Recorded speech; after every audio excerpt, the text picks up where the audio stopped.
সেদিন দেখলাম উচ্ছ্বাস ভাই একটা মেয়ের হাতে হাত রেখে মিষ্টি মুহূর্ত পার করছে। 2 দিন না যেতে আরেক মেয়ের সাথে ডেট করতে এসেছে। বুমির কথায় হু হু করে হেসে উঠল নিশি। কফি গ্লাস নামিয়ে হতবাক হয়ে চেয়ে থাকা বুমিকে বলল, তুই নতুন এসেছিস না তোর কুপির বাসাতে? তা জানিস না তোর কাজিন আসলে কেমন ধরনের ছেলে? তোর কাজিন উচ্ছ্বাস ভাই জামা বদলানোর থেকেও দ্রুত গার্লফ্রেন্ড বদলায়। কি বলছিস? আমি কিছুই বুঝতে পারছি না। নিশি ব্যাগ কাঁধে তুলে নিতে নিতে বলল, ও হে বাংলার গ্রামীণ মাটি, এটা শহর, তোমার গ্রাম না। এখানে ছেলেরা একই দিনে এক এক সময় এক এক মেয়ের সাথে ডেট করে বেড়ায়। এদের সিরিয়াস প্রেম ভালোবাসা বলতে কিছুই নেই। এখন এই মেয়ের সাথে মজা নিচ্ছে তো কাল সকালে আরেক মেয়ের সাথে গিয়ে মজা নেবে না? এজন্যই তো তোমাকে সাবধান করে দিয়ে এখানে পড়তে এসেছো। ভালো কথা, কোনো ছেলের মিষ্টি মিষ্টি কথাই ভুলে মন দিয়ে বসো না, পরে দেখা যাবে ওই মনটাকে ওরা 1000 টুকরো করে কেটে ফেলেছে। বুমিও ব্যাগ কাঁধে নিতে নিতে নিশির সাথে ক্যাফ থেকে বের হতে হতে বলল, ওই রকম কাউকে আমি আমার এই সুন্দর মনটা দেবই না। আমি যাকে ভালোবাসবো সে হবে অন্যরকম, একদম শুধু আমাকে ভালোবাসবে, আমি যেমন তাকে ভালোবাসবো। তাকে এসে বুমি মুখ ফুলিয়ে বলল, তা আমি কি করে বলবো এখন? কেউ তো বিশেষ কেউ আসবে আমার জন্য। নিশি ওর কথায় হেসে রিকশা ডাক দিয়ে উঠে বসলো বুমিকে নিয়ে। বুমি গ্রামের মেয়ে, গ্রামের স্কুল পর্যন্তই মাধ্যমিক শেষ করেছে। এবছর ভালো কলেজে ভর্তি হওয়ার জন্য শহরে নিজের পুপির বাসায় এসেছে। বুমির দাদু অত্যন্ত কঠোর একজন মানুষ। তিনি মেয়েদের বাসার বাইরে থেকে পড়াশোনা করা ভালো চোখে দেখতে পারেন না। তিনি মনে করেন মেয়েদের মাথা হলো স্বয়ং শয়তানের বাসা, মেয়েদের ওই মস্তিষ্কই শয়তানদের বাসবাস। তারা মেয়েদের মাথায় সবসময় কুমন্ত্রণা দিতে থাকে। পরিবারের বাইরে গেলে মেয়েরা ওই শয়তানের বুদ্ধির প্রলোভনে খারাপ কাকে জড়িয়ে যেতে পারে। কিন্তু বুমি অত্যন্ত মেধাবী হওয়াতে বুমির মা বাবা চাইলেন মেয়েকে শহরে ভালো কোনো কলেজে পড়াতে। তবে বুমির দাদু কলেজের হোস্টেলে নাতনিকে থাকার পারমিশন দিলেন না। তিনি নিজের মেয়ের বাসায় নাতনিকে থাকার ব্যবস্থা করে দিলেন। বুমির ফুফা ঢাকার একটি কলেজের প্রফেসর। বুমির ফুপির 2 ছেলে মেয়ে নেই, তাই ভাইয়ের মেয়ে এখানে এসে থাকবে শুনে অত্যন্ত খুশি হলেন। স্বামীর সাথে গ্রামে গিয়ে বুমিকে নিয়ে আসলেন এখানে। বুমির ফুপা নিজেই বুমিকে নিজের কলেজে এনে ভর্তি করিয়ে দিলেন। এই কলেজে তার ছোট ছেলে উচ্ছ্বাসও পড়ছে। সে এবার রসায়ন বিভাগে শেষ বর্ষে আছে। উচ্ছ্বাস তার বাবার মতো দুধ সাদা বর্ণের অত্যন্ত সুদর্শন একজন যুবক। বেশ মেধাবী ছাত্র বলে কলেজের সকল শিক্ষক ম্যামের চোখের মণি। সে আবার হ্যান্ডসাম লুকের জন্য মেয়েদের ক্রাশ, আর এরই সুযোগ নিচ্ছে উচ্ছ্বাস মেয়েদের সকলের কাছে রোমিও হয়ে ধরা দেয়। কলেজ থেকে একটু দূরে উচ্ছ্বাসের বাসা। বাসার সামনে এসে নেমে পড়ল বুমি। দুজনের ভাড়া সে নিজেই মিটিয়ে দিল। তারপর নিশিকে বিদায় জানিয়ে গেট পেরিয়ে ভেতরে চলে গেল। কলেজের প্রথম দিন থেকেই বুমির সাথে নিশির পরিচয় হয়েছে। সব স্মার্ট মেয়েদের মাঝে নিশিকে বুমির ভালো লাগে, তাই ওর সাথে বন্ধুত্বের সম্পর্ক তৈরি করেছে। বাসার দরজায় গিয়ে কলিং বেল চাপতে বুমির ফুপি এসে দরজা খুলে দিল। বুমিকে আসতে দেখে তিনি বললেন, কিরে একা ফিরলি কেন? আমি না উচ্ছ্বাসকে বলে দিয়েছি তোকে সাথে করে নিয়ে আসার জন্য। ও বাদরের সাথে তোর দেখা হয়নি? না ফুপি, তোমার ছেলে ভীষণ ব্যস্ত নিজের কাজে, হয়তো ওর কাজে বন্ধুদের সাথে আড্ডা দেওয়া আর ঘোরাফেরা করা, সারাদিনেও হাতের কাজে পাওয়া যায় না ওকে। বুমি আস্তে আস্তে নিজ মনে বলল, সে ছেলেকে তুমি কিভাবে পাবে পুপি? সে তো তার জুলিয়েটদের সাথে বিজি থাকে সব সময়। বুমির ফুপি রহনা বেগম কিচেনে যেতে বুমিকে উদ্দেশ্য করে বলে গেলেন, ফ্রেশ হয়ে ডাইনিংয়ে এসে বস, সকালেও না খেয়ে গিয়েছিস। কলেজে সে কখন জোহরের আজানও দিয়ে দিয়েছে মসজিদে। নিশির সাথে আসার সময় ক্যাফেতে বসেছিলাম ফুপি। আমি জানি তুমি কীরকম খেয়ে এসেছিস, এক্ষুনি খেতে আয়। না খেয়ে খেতে তুই রোগা হয়ে যা যা আর তোর বাবা এসে তোকে দেখবে, বলবে আমি ভাইয়ের মেয়ের যত্নের খেয়াল রাখিনি। যাচ্ছি তো, এভাবে বলো কেন? অর্পণ ভাইয়া কোথায়? অফিস থেকে ফিরেনি? আসবে, আজ নাকি অফিসে কি একটা মিটিং ছিল, তাই লাঞ্চের সময় পিছিয়েছে, সেই জন্যই তারা তরকারিগুলো আবারও গরম করতে বসিয়েছি। আচ্ছা, আমি ফ্রেশ হতে যাচ্ছি, ভাইয়া আসলে ডেকো, একসাথে খাবো। উচ্ছ্বাস মাত্র একটা জুলিয়েটকে বিদায় দিয়ে ক্যাফে থেকে বের হয়েছে। সকালে কলেজে আসার সময় অহনা বারবার উচ্ছ্বাসকে বলে দিয়েছে দুপুরে ফেরার সময় যেন সে ভূমিকে নিয়ে ফেরে। তাই গাড়িতে বসে চাবি ঘুরিয়ে কলেজের দিকে এগুলো। ওখানে গিয়ে আশেপাশে চেয়ে দেখলো বুমি নেই। হাত ঘড়িতে সময় দেখে চোখ কপালে উঠল। 2টো বেজে গেছে। বুমি ক্লাস শেষ হয় 1:10-এ। তার মানে বুমি চলে গেছে বাসায়। Oh shit! উচ্ছ্বাস তার জুলিয়েটদের সাথে এতটাই ডুবে ছিল গল্পে যে ঘড়ির দিকে চেয়ে সময়টাও সে খেয়াল করেনি। হয়নি। দ্রুত গাড়ি ঘুরিয়ে বাসায় ফিরল। ওকে বাসায় ফিরতে দেখে অহনা বলল, কোথায় ছিলি তুই? মেয়েটাকে না খেয়ে কলেজে গিয়েছিল, বারবার তোকে বললাম ওকে নিয়ে ফিরতে, বলছিলাম না, কই ছিলি তুই? উচ্ছ্বাস খাবার টেবিলের দিকে এগিয়ে গেল। ভূমি আর অর্পণ বসে খাবার খাচ্ছে। উচ্ছ্বাস গিয়ে বড় ভাইয়ের পাশে চেয়ার টেনে বসতে বসতে বলল, আমার একটা জরুরি ক্লাস ছিল আম্মু, ক্লাস করতে গিয়ে সময় পেরিয়েছে। দিনে দুপুরে উচ্ছ্বাসের মিথ্যা বানোয়ার কথা শুনে হতবাক হলো ভূমি। এর মুখে কি উত্তর বানানোই ছিল নাকি? এভাবে ফট করে মিথ্যা বলে দিল। বিড়বিড় করে উচ্ছ্বাসকে মিথ্যুক বলে খাবার খেতে শুরু করলো ভূমি। উচ্ছ্বাসের প্লেটে খাবার দিতে দিতে অহনা বলল, বিকেলে ভূমিকে নিয়ে কোচিং ক্লাসে ভর্তি করিয়ে দিয়ে আসবি উচ্ছ্বাস, তোর বাবা বলে গিয়েছে।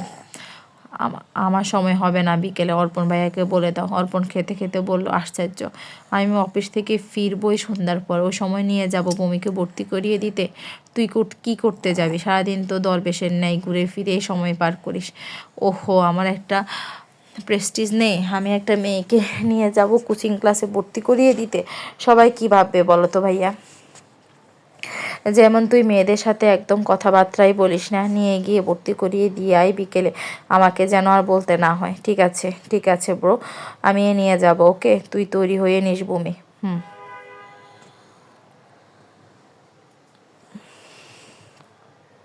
ভূমিকে কোচিং ক্লাসে ভর্তি করিয়ে দিয়ে এসেছে উচ্ছ্বাস। নিশিও ছিল ক্লাসে, কিন্তু আজ প্রথম দিন, তারপরও লেট করে গিয়েছিল বলে আজ আর ক্লাস করতে হয়নি ভূমির। উচ্ছ্বাসের সাথে ফিরে এসেছে সে। গাড়ি চালাতে চালাতে মিররে তাকিয়ে চুল ঠিক করছে উচ্ছ্বাস। পেছনের সিটে ভূমি খোলা জানালা দিয়ে বাইরে রাস্তা দেখছে। এর আগে ফুপির বাসায় এলো পাশের রাস্তা তেমন একটা চেনা জানা নেই ভূমির। ও খুব গড় কোনো ব্যক্তি বলা যায়। এটা অবশ্যই ভূমির দাদার কারণে বলা যায়। উনি মেয়েদের বাইরে ঘুরতে ফিরতে খুব একটা সম্মতি দেন না। উচ্ছ্বাস নীরবতা বিচ্ছিন্ন করে বলে উঠল, তোর কি একটা কাজিন ছিল যে রাশি না কি যেন নাম? ভূমি উচ্ছ্বাসের দিকে ফিরে চাইল। ওর কাজিনের কথা হঠাৎ উচ্ছ্বাস কেন জিজ্ঞেস করলো? তবুও বলল, তুমি কি রেশমি আপুর কথা বলছো? উচ্ছ্বাস শুদ্ধ নাম শুনে বলল, হ্যাঁ হ্যাঁ, ওই রেশমি মেয়েটার কথাই বলছি। তা কেমন আছে? ভালো। তুমি ওকে চেনো? তোদের বাড়িতে এর আগে একদিন দেখেছিলাম। বিয়ে হয়ে গেছে নাকি? গত মাসে আপুর বিয়েতেই তো আমরা সবাই নানু বাড়ি গিয়েছিলাম। উচ্ছ্বাস অবাক হয়ে গাড়ি থামিয়ে পেছনের দিকে চেয়ে বলল, বলছিস কি আমার জন্য অপেক্ষা না করে আগে বিয়ে করে নিয়েছে? কেন, তোমার সাথে কি আপুর কথা হয়েছিল বিয়ে করার জন্য তোমায় অপেক্ষা করবে? আরে, আর কিছুদিন পর দেখা হলে আমি তোর বোনকে প্রপোজ করতাম না? আমার মতো সুদর্শন ছেলে রেখে আগেই বিয়ে করে নিয়েছে। ভূমি সিটে হেলান দিয়ে বসে ভাব নিয়ে বলল, আপুর বর তোমার থেকেও বেশি সুদর্শন। কি বলছিস? আমার চেয়েও সুন্দর? যা, তা হয় নাকি? তাই হয়েছে। এখন গাড়ি ছাড়াও, আমি দ্রুত বাসায় ফিরতে চাই। ওকে ওকে, নিয়ে যাচ্ছি। কিন্তু যাই বলিস না কেন, তোর আপুর বরের থেকে আমি বেশি সুদর্শন। নিজের প্রশংসা নিজেই করে দিচ্ছ। উফ, এটা আমার কথা নয় রে ভূমি, এটা আমার হাজার গার্লফ্রেন্ডদের বলা কথা। ভূমি আর কিছুই বলল না। ওর থেকে জবাব না পেয়ে উচ্ছ্বাসও আর কিছু বলল না। দু একটা কথা নিজে নিজে বলে গাড়ি চালানোতে মনোযোগ দিল। ওরা যখন বাসায় ফিরল তখন সন্ধ্যার আজান দিয়ে দিয়েছে। মুসল্লিরা গলি দিয়ে দিয়ে মসজিদের দিকে যাচ্ছে। বাসায় ফিরে ভূমি চলে গেল কিচেন অহনার কাছে। অহনা ওকে ফিরতে দেখে জুস ধরিয়ে দিল হাতে। অর্ধেক খেয়ে রেখে দিল ভূমি। অপর থেকে উচ্ছ্বাস মাকে ডেকে বলল, আম্মু কিছু জাল খাবার খেতে ইচ্ছে করছে, বানিয়ে দাও। অহনা নুডলস রান্না করতে নিল ছেলের পছন্দ অনুযায়ী। ভূমি পুপিকে সাহায্য করতে বলল, তুমি যেটা করছিলে করো, আমি উচ্ছ্বাস ভাইয়ার জন্য একটা রান্না করে নিই। তুই তুই পারবি ভূমি? তুমি কি যে বলো না পুপি, আমি বাসায় মায়ের সাথে সাথে রান্না করতাম। আচ্ছা তাহলে রান্না কর, আমি একটু সবজিগুলো ধুয়ে নিই। ভূমি নিজেই রান্না করলো। অহনাকে দিয়ে টেস্টও করিয়ে নিল কেমন হয়েছে। তারপর বাটি হাতে নিয়ে উচ্ছ্বাসের রুমে দিতে গেল। উচ্ছ্বাস তখন টেবিলে বসে বই খাতা মেলে রেখেছে, পড়ছে তার মানে। ভূমিকে বাটি রেখে চলে যেতে বলল। ভূমি গেল না। উচ্ছ্বাসের রুমের এক কর্নারে বইয়ের বিশাল তাক রয়েছে, সেদিকে এগিয়ে গিয়ে পছন্দ মতো একটা বই হাতে নিয়ে বের হলো। সেদিকে এক পলক চেয়ে উচ্ছ্বাস খাতার নিচ থেকে লুকায়িত নিজের ফোনটা বের করলো। স্ক্রিনে একটা মেয়ের মুখ ভাসছে। এটা উচ্ছ্বাসের নিউ গার্লফ্রেন্ড। এটা তো ঘন্টা খানেক আগে মেয়েটাকে উচ্ছ্বাসকে প্রেম নিবেদন করেছে। উচ্ছ্বাসের দয়া শুয়ে সে কাউকে ফিরিয়ে দিতে পারে না। অহনার ফোন থেকে ভূমি মায়ের নাম্বারে কল করলো। সারাদিনের বাসায় কারোর সাথে তার যোগাযোগ করা হয়নি। ভূমির কাছে পার্সোনাল ফোন নেই। বুমির বাবা ছেলে মেয়েদের হাতে এখনও ফোন তুলে দেননি। বিশেষ করে বুমির প্রতি তিনি বিশেষ নজর রাখেন। বর্তমান যুগ ভালো না, এই যুগে মোবাইলের মাধ্যমেও ছেলে মেয়ে বিপদে চলে যায়। বুমি বাবা মায়ের দ্বিতীয় সন্তান। বুমির বড় ভাই খুলনা ইউনিভার্সিটিতে রয়েছে। বুমির ছোট বোন বুমির চেয়েও 3 বছরের ছোট, সে গ্রামে হাই স্কুলে এবার ক্লাস 8-এ পড়ছে। বুমির ভাই যখন এসএসসি শেষ করে বাইরে পড়তে যায়, বাবা তখন তার হাতে ফোন তুলে দিয়েছিল। এর আগে ছেলেকে ফোন হাতে তুলে দেওয়ার প্রয়োজন মনে হয়নি। বুমির যখন কোনো বিষয়ে বাসায় ফোনের দরকার হতো, মায়ের ফোনে ব্যবহার করতো। তাই এখানে আসার পর অহনার ফোন দিয়ে ব্যক্তিগত কাজ সারে। বুমি একে একে পরিবারের সকলের কাজে সাথে কথা বলল। এরপর বুমি দাদুর ফোন হাতে নিতে নাতনির ভালো মন্দ জিজ্ঞেস করলেন। বুমির সাথে কথা বলা শেষ করে তিনি অহনার সাথে কথা বলতে চাইলেন। বুমির ফোনটা ফুপির হাতে দিয়ে ফের রুমে গিয়ে বই নিয়ে বসলো। অহনার ডাকে রাত 10:30টায় খাবার টেবিলে এসে খেতে বসলো। বুমি গ্রামের মেয়ে, লাজ লজ্জা তুলনামূলক একটু বেশি আছে। এই যেমন খেতে বসেছে পরিবারের সবাই একসাথে, টুকটাক সবাই কথাবার্তার মাঝে খেতে খেতে কথাবার্তা বলছে, কিন্তু বুমি একদম চুপচাপ নিজের খাবার খাচ্ছে। অর্পণের সাথে যদিও একটু কথাবার্তা বলে, তবে ফুপা থাকায় এখন বুমি কারোর সাথে কথা বলছে না। তখন অর্পণের বাবা সিদ্দিক সাহেব নিজেই বুমির সাথে কথা তুললেন। বুমি, এখানে এসে কোনো রকম সমস্যা ফিল করছো? আমাকে বলবে যদি কোনো সমস্যা হয়, কেমন? জি আঙ্কেল। বুমি কথা দীর্ঘ করল না। সিদ্দিক সাহেব বুঝলেন বুমি আনইজি ফিল করছে, তাই অহনাকে বললেন, মেয়েটার প্লেটে খাবার তুলে দাও অহনা। বুমি পরের দিন সিদ্দিক সাহেবের সাথে গাড়ি করে কলেজে আসলো। চুপচাপ মাথা নামিয়ে নিজেদের ক্লাসের দিকে যাচ্ছিল, তখনই একটা ছেলে আসলো দলবল সহ। এসে ঠিক বুমির সামনে রাস্তা আটকিয়ে দিল সবাই মিলে। বুমি তখন মুখ তুলে চাইল ছেলেগুলোর দিকে। ও একটু ভয় পেয়ে গেল এভাবে এতজন সামনে দেখে। বুমি ওদের পাশ কাটিয়ে চলে যেতে নিচ্ছিল, তখনই সামনে ছেলেটা ওর সামনের পথে হাত বাড়িয়ে ওকে আটকে দিল। বুমি তা দেখে বলল, কি সমস্যা, যেতে দিচ্ছেন না কেন? ছেলেটা প্যান্টের পকেটে হাত দিয়ে একটু কুঁচকে যাওয়া গোলাপ বের করে ধরল বুমির সামনে। পেছনের ছেলেগুলো হো হো করে উঠল, যেন তারা বাংলা সিনেমা দেখে মজা নিচ্ছে। এটা তোমার জন্য, তোমাকে খুব সুন্দর লাগছে আজ। বুমি ফুলটা নিল না, উল্টো ভয়ে জড়সড় হলো। আশেপাশে চেয়ে দেখলো আঙ্কেল অথবা চেনা জানা কেউ আছে কিনা, কিন্তু কাউকে তেমন দেখছে না সেই মুহূর্তে। ওকে এখান থেকে নিয়ে যাবে। তখনই আরেকটা ছেলে এসে বুমির পাশে দাঁড়িয়ে সামনের ছেলেটাকে বলল, কি করছিস মেয়েটার সাথে? ওই ছেলেটা ফুল নামিয়ে ফেললো, তারপর এদিক ওদিক চেয়ে বলল, কিছু না, এমনি ফ্রেন্ড হতে এসেছিলাম। তাও দেখি কথাই বলছে না, বলে সবাই রাস্তা ছেড়ে মাঠের দিকে চলে গেল। বুমিও ছাড়া পেয়ে দ্রুত পা চালিয়ে ক্লাসের রুমের দিকে চলে গেল। নিশিকে দেখতে পেয়ে সেদিকে এগিয়ে গেল। এদিকে পেছনে দাঁড়িয়ে থাকা ছেলেটা বুমির যাওয়ার দিকে চেয়ে আবারও মাঠের দিকে চাইল। ফাজিল ছেলেগুলো নিশ্চিত মেয়েটাকে বিরক্ত করার চেষ্টা করছিল।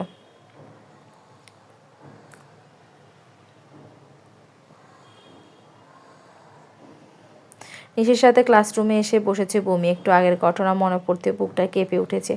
এই ছেলেটা যদি এই সময়ে এখানে না আসতো, ছেলেটাকে মনে মনে হাজারবার ধন্যবাদ জানালো বুমি। নিশি ব্যাগ থেকে বই বের করে কিসব বলছে সেসব বুমির খেয়াল নেই। নিশি যখন ওর নাম ধরে ডাকলো, তখন হকচকিয়ে পাশ ফিরল বুমি। কোথায় হারিয়ে যাস তুই মাঝে মাঝে? এই সত্যি করে বলতো, তুই আবার প্রেম টেমে পড়িস নাই তো? বুমি নিজের বই বের করতে করতে বলল, না রে, আমি তো ওই ছেলেটাকে মনে মনে ধন্যবাদ জানাচ্ছি। নিশি চমকে চাইলো, কোন ছেলে বুমি? ওই যে একটু আগে যে ছেলেটা আমাকে উদ্ধার করলো, সেই ছেলেকে ধন্যবাদ জানাচ্ছি। ও আচ্ছা, কিন্তু ভুল করেছিস, ওই ছেলেকে মনে মনে ধন্যবাদ না দিয়ে সামনাসামনি দিতে হতো। তখনই ওসব খেয়ালে ছিল না, পরের বার দেখা হলে বলে দিব। আচ্ছা। ক্লাসগুলো শেষ করে নিশির সাথে বের হলো বুমি। নিশি খুব চঞ্চল চড়ুই পাখির মতো এক মেয়ে। সে সারাদিন এই ডান্স, এই ডাল ওই ডাল ঘুরে ফিরে। এসব লম্পাজম্পে নিশির খাবার 3 বেলা থেকে 6 বেলা খাওয়া হয়ে যায়। এই যে ক্লাস শেষ হয়ে এসে নাকি আবার নড়তে পারছে না, তাই বুমিকে নিয়ে ক্যান্টিনে চলে এলো। পছন্দ অনুযায়ী খাবার নিয়ে খেতে খেতে দুজনে গল্প শুরু করেছে। বিল মিটিয়ে দুজনে বের হতে দেখলো অর্পণ দাঁড়িয়েছে গাড়ি নিয়ে। অর্পণ বুমিকে দেখে হাতের ইশারায় ওদিকে যেতে বলল। বুমি নিশিকে বিদায় জানিয়ে এগিয়ে গেল সেদিকে। তুমি এই সময় এখানে? লাঞ্চ করতে বাসায় যাচ্ছি, চলো একসাথে যাই। চলো। উচ্ছ্বাস কোথায়?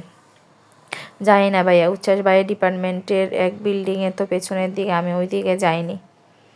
আচ্ছা, কল করি দেখি ও যায় কিনা। ভাইয়া গাড়ি নিয়ে আসেনি?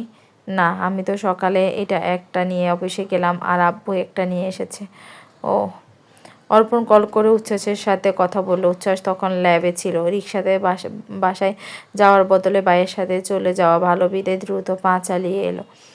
এসির পাওয়ারটা আরেকটু কমিয়ে দে ভাইয়া। অর্পণ কমিয়ে দিয়ে ভূমির দিকে চেয়ে জিজ্ঞেস করলো, প্রবলেম হবে? ভূমি মাথা নাড়িয়ে না বোঝালো। আইসক্রিম খাবি? কিনে দেবো? হুম। অর্পণ গাড়ি থামিয়ে কিনে আনতে বলল উচ্ছ্বাসকে। ভাইয়ের কথা অক্ষর অক্ষরে পালন করার রেকর্ড আছে উচ্ছ্বাসের। গিয়ে কিনে এনে ভূমির হাতে ধরিয়ে দিল দুটো কোন আইসক্রিম। বাসায় এসে গাড়ি থেকে নামতে উচ্ছ্বাস বলল, খাসনি যে? ফ্রেশ হয়ে রুমে বসে খাবো ফুফির সাথে। মেয়েদের কাজে খাবার ফলে তিনি বলে বাড়ি বয়ে নিয়ে আসা যত সব। মুখ বিগচি দিয়ে চলে গেল। বিকেলবেলা তৈরি হয়ে কোচিংয়ের উদ্দেশ্যে বের হলো। নিশির সাথে মিলে দুজনে একসাথে এলো কোচিং সেন্টারে। ওরা রিক্সা থেকে নামতে একটা ছেলে এসে ভূমির দিকে হাত বাড়িয়ে বলল, আমি রাহুল, চিনতে পেরেছ? কণ্ঠটা এর আগে ভূমি শুনেছে, কিন্তু কোথায় তা মনে করতে পারছে না। তাই ব্রু কুঁচকে ভাবতে বসলো, এই ছেলেটাকেই হতে পারে। কার নাম রাহুল ছিল। ওর ভাবনার মাঝে ছেলেটা বলে উঠল, আজ সকালেই তো আমাদের সাক্ষাৎ হলো। তোমাকে কয়েকটা ছেলে টিচ করছিল, পরে সেখানে আমি যাই। তুমি অবশ্যই আমার মুখটাও খেয়াল করনি তখন। ও আপনি সেই? সরি, তখন একটু বরকে গিয়েছিলাম তো, তাই খেয়াল করিনি। আচ্ছা, তো তোমার নামটা? রাহুল এখনও হাত বাড়িয়ে রেখেছে। ভূমি ইতস্ততভাবে নিজের হাতখানাও বাড়িয়ে দিল, তারপর নিজের নাম বলল, আমি Anahita Zaman Bhumi. Nice to meet you. আমাকে তুমি তুমি সম্বোধন করে বলতে পারো। আমিও এখানে কোচিং ক্লাসে তোমাদের সাথে জয়েন করেছি। নিশির সাথে গত দিনে আলাপ হয়েছে, তাই না নিশি? তুমি কেমন আছো? নিশি হাসলো মিষ্টি করে। রাহুলকে জবাব দিল, ভালো। তোমার সাথে সকালে বলছিলাম ভূমি, আমি বুঝতে পারিনি তুমি আসলে আজ কলেজে ক্লাস অ্যাটেন্ড করনি তো? হ্যাঁ, একটু দরকার ছিল। চলো ক্লাসে গিয়ে বসি। এভাবে এক কথায় দু কথায় তিনজনে ভালো একটা ফ্রেন্ড সার্কেল জমে উঠল। কোচিং ক্লাস শেষ হলে সন্ধ্যা 6টায় ভূমিকে বাসায় আনতে অহনা উচ্ছ্বাসকে পাঠিয়েছে। এই সন্ধ্যাবেলায় মেয়েটা একা একা আসা নিরাপদ নয়। ভূমি এসে গাড়িতে বসতে উচ্ছ্বাস জিজ্ঞেস করলো, ক্লাস কেমন লাগলো? ভালো। এখানে আমার কলেজের ফ্রেন্ড বেশি দেখছি, বাইরের কলেজের অল্প কয়েকজন। ও কোনো সমস্যা দেখা দিলে আমাকে জানাবি, কেমন? হুম। উচ্ছ্বাস ফোন কাটতে কাটতে এক হাতে অন্য হাতে ড্রাইভিং করছে। ভূমি ব্যাক সিটে বসেছে। মেয়েটাকে কিছু জিজ্ঞেস করলে কেবল মুখ খোলে, এর বেশি কথাবার্তা বলে না। অর্পণের সাথে যাও ফ্রি, ওর সাথে একদমই বলে না।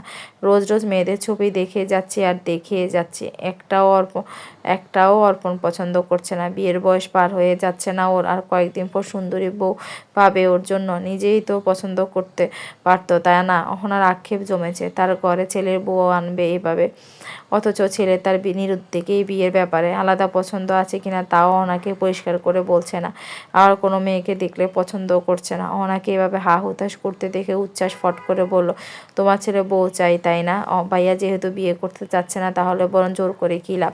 তুমি বরং আমার বিয়ে ব্যবস্থা করো আম্মু। শীতকালও আসছে চলেছে, বউ ছাড়া শীতকালে চলে যাবে নাকি? অর্পণের চেয়ে উচ্ছ্বাসের কান ধরে টেনে দিল। তারপরে বলল, আচ্ছা বাদর হয়েছিস 3 দিন আশকারা পেয়ে পেয়ে। মায়ের সামনে দাঁড়িয়ে সব কী নির্লজ্জ ছেলের মতো কথা বলছিস, খেয়াল আছে? তুমি বিয়ে করছো না বলেই তো আমি বিয়ে করতে চাচ্ছি। ছেলে হয়ে আমাদের দায়িত্ব না মায়ের জন্য ছেলে বউ নিয়ে আসা? অর্পণ আরও জোরে টানল উচ্ছ্বাসের কান। ব্যথায় চিলিক দিয়ে উঠল কানের আশপাশ। উচ্ছ্বাস ভাইয়ের হাত থেকে ছাড়া পেতে অনুরোধ করে বলল, লাগছে লাগছে, ছাড় ভাইয়া। অর্পণ ওর কান ছাড়তে দূরত্ব বাড়িয়ে নিল উচ্ছ্বাস ভাইয়ের থেকে। তারপর কান ডলতে ডলতে অহনার দিকে চেয়ে বলল, শোনো আম্মু, তোমার এই ছেলে বিয়ে টিয়ে করবে না। তুমি বরং শুধু শুধু ওর জন্য মেয়ে না দেখে আমার বিয়ের ব্যবস্থা করো না প্লিজ। একটা সুন্দরী মেয়ে হলেই চলবে। অহনা ছেলের কথা তেড়ে এসে বলল, তুই যাবি এখান থেকে? করাচ্ছি তোর বিয়ে, তোর বাবাকে ডাকছি আমি। অহনাকে রুমে যেতে দেখে উচ্ছ্বাস চিল্লিয়ে বলল, আরে আরে, আমি তো মজা করছিলাম। বাবাকে বলার দরকার নেই আম্মু, আমি বিয়ে করব না। অহনা দুষ্ট হেসে রুমে চলে গেল। এদিকে ওদের ওসব কাণ্ড কারখানা দেখে হাসতে হাসতে পেট চেপে সোফায় শুয়ে পড়েছে ভূমি। উচ্ছ্বাস ওর দিকে গরম চোখে চাইতে উঠে অর্পণের পেছনে চলে গেল ভূমি। এখন ভাইয়ার পেছনে লুকাচ্ছিস কেন? দাঁত কেলিয়ে হাসলি আর ফাঁসলি আসিস? আমার কাছে দরকার, আমার দুঃখের কথা শুনেও তোর হাসি আসে? ভূমি অর্পণের পেছন থেকে মুখ বের করে বেঞ্চি দিয়ে সুর দিয়ে গাইল, বিয়ে করবই।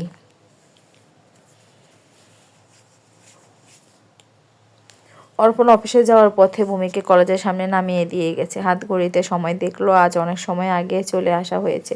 সিদ্দিক সাহেবের সাথে আসতে বলে আগে অর্পণের সাথে এসেছে। ওনার সাথে আসতে ভূমির কেমন সংকোচ হয়। ভূমি ক্লাসের অনেক ছেলে মেয়ে এসেছে, কিন্তু নিশি এখনো আসেনি। নিশি ছাড়া ভালো কারোর সাথে তার তেমন ভালো সাক্ষাৎও নেই, তাই বাইরে না দাঁড়িয়ে ক্লাসরুমে গিয়ে বসলো। ব্যাগ থেকে প্রথম ক্লাসের বই বের করে খুলে রাখলো সামনে। তখনই রাহুল এসে বসলো ভূমির পাশে ধপ করে। ভূমির ভয় পেয়ে গেল, কেউ এত জোরে ধপ করে পাশে বসে। ঘাড় ঘুরিয়ে রাহুলকে দেখে স্বস্তির নিঃশ্বাস ফেলে বলল, ও তুমি? আমি ভেবেছিলাম অন্য কেউ। আজ এত দ্রুত এলে যে? তুমি তো ক্লাসে আসো অনেক পরে। আজ আমার আঙ্কেল আমাকে এত আগে চলে এসেছে। না রাহুল, আমি অর্পণ ভাইয়ার সাথে এসেছি। ও চলো বাইরে গিয়ে ঘুরে আসি। নিশি আসো, ক্লাসে আরও 40 মিনিট বাকি রয়েছে। ভূমি বইটা ব্যাগে তুলে নিয়ে বের হতে রাহুলের সাথে সিঁড়ি বেয়ে নিচে নেমে এসে সারা মাঠ ঘুরে ফিরে কলা ভবনের সামনে বসলো। এখানে হরেক রকমের ফুল লাগানো হয়েছে। রাহুল সেখান থেকে কিছু ফুল তুলে নিয়ে ভূমিকে দিল। ততক্ষণে নিশিও এসে গেছে। ওদের দেখতে পেয়ে এদিকে আসলো। ভূমির পাশে বসতে বসতে বলল, কখন আসছিস তোরা? অনেক আগে। কলেজ শেষ করে মেলা ঘুরতে যাবি? চার মাথার ওইদিকে মেলা বসেছে। রিকশা থেকে নামতে চাইলাম, কিন্তু একা ছিলাম বলে নামিনি। রাহুল ভূমির দিকে চেয়ে বলল, তুমি যাবে? ভূমি ভূমি নিশির দিকে চেয়ে ভাবতে শুরু করলো, যাবে কি যাবে না। বাসায় তো অহনাকে বলে আসা হয়নি, যদি ফুপি অনুমতি না দেয় তখন, যদি দাদু এসব শুনে ফেলে যে ভূমি কাউকে না জানিয়ে মেলা ঘুরতে গেছে। কি ভাবছিস এত ভূমি? নিশি আমি আসলে যাবো না রে, ফুপিকে বলে আসেনি। তো বল। আমার কাছে তো ফোন নেই। রাহুল নিজের ফোন বাড়িয়ে দিয়ে বলল, এ নাও, বাসায় বলো দেখো। এ না, কি বলে আন্টি? ভূমি ফোনটা নিয়ে অহনার নাম্বারে কল করলো। বন্ধুদের সাথে কলেজ শেষে মেলায় যাবে বলতে অহনা অনুমতি দিল। ভূমি খুশি মনে ক্লাসগুলো শেষ করে ওদের সাথে ঘুরতে চলে গেল। তিনজন মেলা ঘুরে ঘুরে টুকটাক এটা ওটা কিনলো। ফুচকার স্টলে গিয়ে বসতে চোখাচোখি হলো উচ্ছ্বাসের সাথে। উচ্ছ্বাস তার বন্ধুদের নিয়ে এখানে এসেছে। ভূমিকে দেখে গিয়ে এসে জিজ্ঞেস করলো, বাসায় না গিয়ে এখানে এসেছিস কেন? কার সাথে, কার থেকে পারমিশন নিয়েছিস? ভূমি একটু ভয় পেল, তারপর মিনমিন গলায় বলল, ফুফিকে জানিয়েছি। উচ্ছ্বাস পাশে দাঁড়ানো রাহুলের দিকে চেয়ে বলল, তুমি? আমি রাহুল ভাইয়া, ভূমি আর নিশির ক্লাসমেট। ও, দ্রুত ঘোরাঘুরি শেষ করে বাসায় চলে যা। হুম। তারপর তিনজন ঘুরে ফিরে দোলনায় চড়া শেষ করে বাসায় পথ ধরল। রাহুল একটা রিক্সা ডেকে ওদের তুলে দিয়ে ভূমিকে বলল, শোনো ভূমি, একটা রিকোয়েস্ট রাখবে? রিকোয়েস্ট? বুকুচকে জিজ্ঞেস করলো ভূমি। কীরকম? রাহুল হাতের প্যাকেট বাড়িয়ে দিল ভূমির দিকে। ভূমি আর নিশি সেদিকে চেয়ে আছে। এগুলো তোমার জন্য, নাও। ভূমি নেওয়ার সাহস পাচ্ছে না। নিশি ওদের দিকে চেয়ে মিটমিটি হেসে ভূমিকে বলল, নিয়ে নে ভূমি, বেচারা শখ করে কিনেছে। কিন্তু এগুলো দিতে চাচ্ছ না? নিতে চাচ্ছ না? দিতে চাচ্ছ কি না? ভূমি হাত বাড়িয়ে প্যাকেটটা নিয়ে নিল। তারপর ওকে ধন্যবাদ দিয়ে চলে আসলো নিশির সাথে। ভূমি বাসায় ফিরে গোসল করে রুমে এসে বিছানার উপরে রাহুলের দেওয়া প্যাকেটটা খুলে দেখলো তাতে 3 রকমের কাঁচের চুড়ি দিয়েছে রাহুল। ভূমি হাতে ঢুকিয়ে দেখলো দারুণ মানিয়েছে। মিষ্টি হেসে চুড়িগুলো উঠিয়ে রাখলো শোকেজে। অহনা এসে ডেকে গেল ভূমিকে। মেলা ঘুরে এসে মেয়েটা তার খেতে আসেনি। উচ্ছ্বাস এসে খাবার টেবিলে বসেছে। অহনা ডেকে ডেকে ভূমিকেও জোর করে খাবার টেবিলে বসালো। তখন উচ্ছ্বাসের খাবার প্রায় শেষের দিকে। সিদ্দিক সাহেবও এসে ভূমির পাশের চেয়ারে টেনে বসে বললেন, শুনলাম তোমাদের ডিপার্টমেন্ট থেকে ঘুরতে যাচ্ছ সকলে। আব্বু, পরশুদিন যাব। ভূমিকেও নিয়ে যেও সাথে। ও ডিপার্টমেন্ট থেকে একা একা যাওয়ার অনুমতি দেবে না বাবা। তোমার সাথে শুনলে তো ও যেতে দেবে। এই সময় একটু ঘোরাফেরা করার প্রয়োজন। আমরা তো জুনিয়রদের নেব না আব্বু, শুধুই আমাদের ডিপার্টমেন্টের ছেলে মেয়েরা যাব। সেই জন্যই আমি ভূমির কথা বলে দেব, নিয়ে যেও। এতদিন ওর দাদুর জন্যই মেয়েটা ঘুরতে ফিরতে পারেনি। আমি তোমার নানুকে ম্যানেজ করে নেব। আশ্চর্য আব্বু, তুমি বোঝার চেষ্টা করো। ভূমি সিদ্দিক সাহেবকে ব্যস্ত না হতে বলল, থাক না আঙ্কেল, আমি যাব না। দাদু জানলে তো তিনি একদম যেতে দেবেনই না। এসব শুনলে ভাববে আমি ঘুরতে যেতে চেয়েছি। আর দাদু বন্ধুদের সাথে ঘুরতে ফিরতে মেয়েদের নিয়ে পছন্দ করেন না। পড়াশোনার পাশাপাশি এসব ভ্রমণের প্রয়োজন ভূমি। এখন না যেতে পারলে যাবে কখন? লাইফটা এনজয় করো কটা দিন। বিয়ের পর যদি শ্বশুর শাশুড়িও তোমার দাদুর মতো হয়, আমি বলে দেব তোমার দাদুকে। সে রাতে ভূমি দাদুকে জানালে তিনি উচ্ছ্বাসকে দেখে শুনে রাখতে বললেন ভূমিকে। রাহুল যখন শুনল ভূমি উচ্ছ্বাসের ডিপার্টমেন্ট থেকে পিকনিকে যাচ্ছে, তখনই নিজের কাজিন, ওই ডিপার্টমেন্টে থাকা নিজের কাজিনের সাথে কথা বললে ভূমির সাথে যেতে চাইলো, কিন্তু অন্যদের থেকে অনুমতি না পাওয়ায় যেতে পারল না। নিশি আর রাহুল এতে মন খারাপ করলো, কিন্তু কি আর করার। উচ্ছ্বাস ভ্রমণে বের হওয়ার দিন ভূমিকে আগে থেকেই কাজ করে নিতে বলল। অনা পাস্তা রান্না করে ডিম সিদ্ধ করে ব্যাগে তুলে দিল। উচ্ছ্বাস আগেই চলে গেছে কলেজে, ওখানে সাথে বাসে বন্ধুদের সাথে রান্নার সরঞ্জাম আর বাজার সদাই তুলেছে, সে ব্যস্ত। অর্পণকে বলেছে ভূমিকে যেন কলেজে দিয়ে যায়। অর্পণ দোকান থেকে প্যাকেটজাত খাবার কিনে ব্যাগে তুলে দিল ভূমিকে। উচ্ছ্বাস এসে ভূমিকে নিয়ে বাসে উঠে মেয়ে বন্ধু সামিয়ার কাছে বসলো। সামিয়া মেয়েটা মিশুক। উচ্ছ্বাস এলো সবার শেষেও বাসে আসতে মেয়েরা সবগুলো হাই হাই করে উঠলো। এ বললো আমি জায়গা রেখেছি, আরেকজন বললো আমি জায়গা রেখেছি। উচ্ছ্বাস এসে ভূমিকে পানির বোতল দিয়ে বলল, শোন জানেমানরা, আমি এই বাসে যাচ্ছি না এখন, ওখানে তারিফদের সাথে যাব, তোমাদের সাথে ওখানে গিয়ে দেখা হবে, ওকে? সবগুলোর মেয়ের মুখ চুপসে গেল। বাকি ছেলেগুলো কিটকেটে হেসে উঠলো। উচ্ছ্বাস সবাইকে ফ্লাইং কিস ছুড়ে দিয়ে বাস থেকে নামলো। এই বাসে থাকা একটা ছেলে বলে উঠলো, আরে ভ্রমর চলে গেল, মধুর না টেস্ট করে আমাদেরও সুযোগ টুযোগ দিতে পারতিস তোরা। মেয়েগুলো মুখ মুচড়ে গিয়ে ঘুরে বসলো। বাসের এক সারিতে ছেলেরা, অন্য সারিতে মেয়েরা বসেছে। আরেকটা বাসও সামিয়ার বয়ফ্রেন্ডের বাসেই উঠেছে। ওর নাম রাহাত। সামিয়া পাশাপাশি বসেছে বলে দুজন কথা বলেছে। রাহাতের পাশ থেকে সুজন নামে ছেলেটা বলে এভাবে দূরে দূরে প্রেম করাচ্ছে, দুজন এক সিটে বস। বাকি ছেলেগুলোও পাশাপাশি বলল, হ্যাঁ ঠিক, এই যে উচ্ছ্বাসের কাজিন, তোমার নাম কি? ভূমি। ভূমি কি ওদের দুজনের মাঝে বিলেন হয়ে বসবে? এসো এসো, এই সিটে বসো না। রাহাত এখানে বসতে দাও, আমরা আছি তো। পাশের সবাই হেসে উঠল। ভূমি সকলের দিকে চেয়ে সামিয়াকে বলল, ওখানে বসবো? তুমি বসবে? ভূমি বুঝলো সামিয়ারও মনে মনে চাইছে তার প্রেমিকার পাশে বসে যেতে, তাই হাত ব্যাগ দিয়ে সিট ছেড়ে ওই পাশে এসে সুজন নামে ছেলেটার পাশে বসলো। ভূমি বসার সাথে সাথে সবগুলো ছেলে আবারও একসাথে হাই হাই করে উঠলো।